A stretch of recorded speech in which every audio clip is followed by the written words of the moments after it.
Hey guys, so welcome back to my channel once again, and in this video we're going to basically explain you. This is so far my single biggest trade gain so far as of now. And firstly, I'll just give you an entire breakdown. My stop loss was eventually like around 15,000, and my target was around close to 1 is to 2.5, which should come around close to 40,000 or something, right? Sorry, not 40,000, yeah, 46, say 36,000 or something. So, but we did not get 36. We ended up with 33,000 gains in here, and I'll show you the entire breakdown analysis of it. And luckily, this is the same date wherein I started, changing my entire trading style and position when it comes to FNO. It was last year, October 4th, and it is this year wherein I'm ending this particular year in a profitable term. With a good amount of gains in here, right? So I would say like, yeah, the yearly PNL video, I would just leave it for tomorrow, and also the monthly video so that you understand. So here, let's just understand like, okay, how did I make this amount and how much capital was used? The capital was close to around 6 lakhs, under 6 lakhs, I believe. Like it was basically one lot of Nifty and three lots of Bank Nifty futures, right? So you could easily see that I exited right within the start of the day, right? So let's go and understand with the analysis like what basically happened and when did I enter, right? So before that, let's go and check out Nifty and Bank Nifty's chart. And trust me, this has tested my patience to the outmost peak level, right? Because I entered the particular day for Nifty, right? If I just take you to the Nifty trade, I entered based upon this because this was a good close in here, right? This was a good close. What I had eventually planned out that the next day when I saw this particular trade, it was close to run at this particular level wherein I entered this trade, right? And when I did look at this particular wick, it went so high and that I had to wait for my close that it tested out my patience because the target was pretty good for me.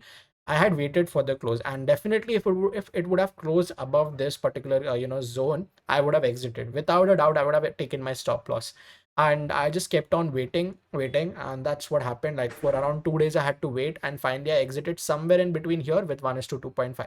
Initially my thought was that I'd wait until up until here, but then given the fact that I was getting a good percentage and it almost gave my profits as per my target, I exited, right?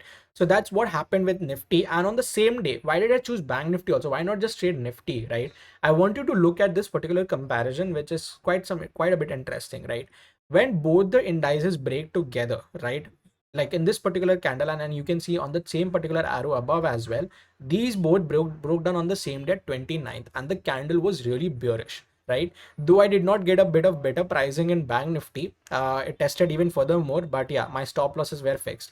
And right because of that, I wanted to use this opportunity to see that, okay, how both the indices play together, and I accordingly entered, right? And that's how basically I got, from here to here, that's the target. So it has come close to around 1 is to 2 point, uh, uh, you know, 2.2, you could say that. So my initially always my risk to reward ratio is always on the basis of 1 is to 2 bare minimum, and I make sure the gaps are enough that it would be around 1 is to 3 so that I can at least get 1 is to 2 really quick. So that's how I basically trade.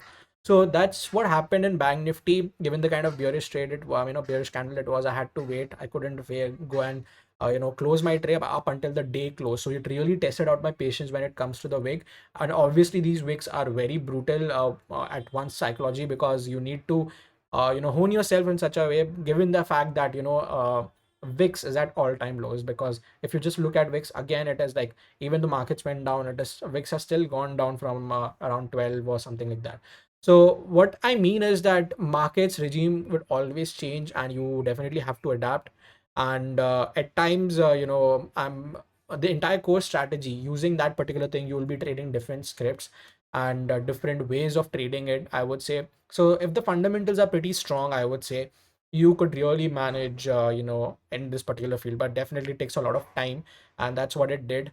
And yep, that's pretty much it, I would say.